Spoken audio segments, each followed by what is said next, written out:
Matters, FITARA, the Federal IT Acquisition Reform Act.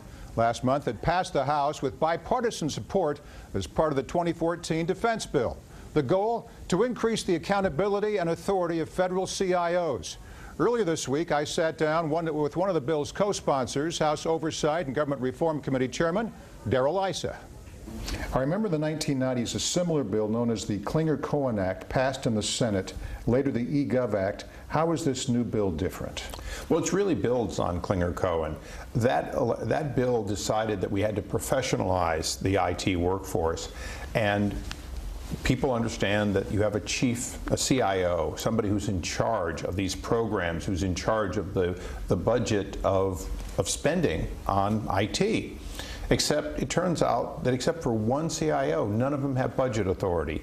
What our bill does is it takes the intent of Clinger-Cohen, modernizes it, and brings financial responsibility to these chief officers. How much money will it save U.S. taxpayers? Saving money is not the primary goal of the bill. Budgets have been created, $81 billion plus accountable for IT. What we want is we want to get the value out of that $81 billion. There's a plenty big backlog of good IT programs that, if implemented, would save money, would reduce waste, would allow for greater accountability, even make our war fighters safer in the field. What we want is that $81 billion to go further and do what it was intended to do. You have a key ally in this effort in Representative Gerry Conley. He's urged the White House to sign this bill, provided it passes in the Senate. You and Conley don't always see eye to eye. Talk about that relationship. Well, I think when it comes to creating real opportunities for efficiencies, Gerry and I can work together. Often what he finds himself representing the federal workforce rather than the efficiency and effectiveness of the federal workforce. In this case, we're on the same line, and I think he's acting much more like his predecessor, Tom Davis, who always was looking for ways to make the federal government do its job better. Earlier this month at a public IT event, Conley criticized the Office of Management and Budget. He says OMB dropped the ball on IT reform. Do you agree with him?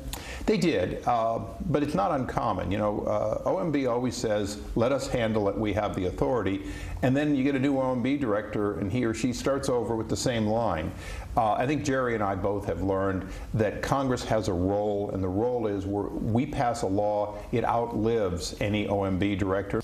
Won't this change, in essence, cause some friction between the CIOs and the appropriations within each of those 16 agencies? I think it's important to understand that Congress creates appropriations, puts money into a budget, and routinely takes input as to reuse of money. And that reprogramming right now, Congress looks and says, who actually decides where the reprogramming request comes from? It'd be very good to have the CIOs at the table saying, this is the reprogramming authority I need, why I need it, and what it's for, and be accountable. Early on, some software companies were concerned that this act has a bias for open source solutions, meaning free software that will help the government save money. Have those concerns been addressed? We have addressed it, but we haven't backed off. Open source, writing software that can be used again and again and built on, is a fundamental point that I think the government has to get to.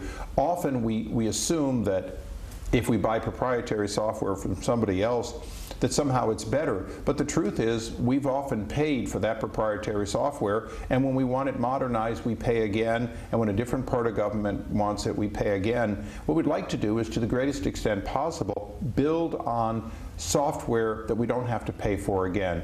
We have good support from the industry for it. We understand there are some who would like to see this narrowly construed, but we think it's a real money saver. It also means that people will build on the same base of reliable software. Congressman Darrell, we'll turn from tech to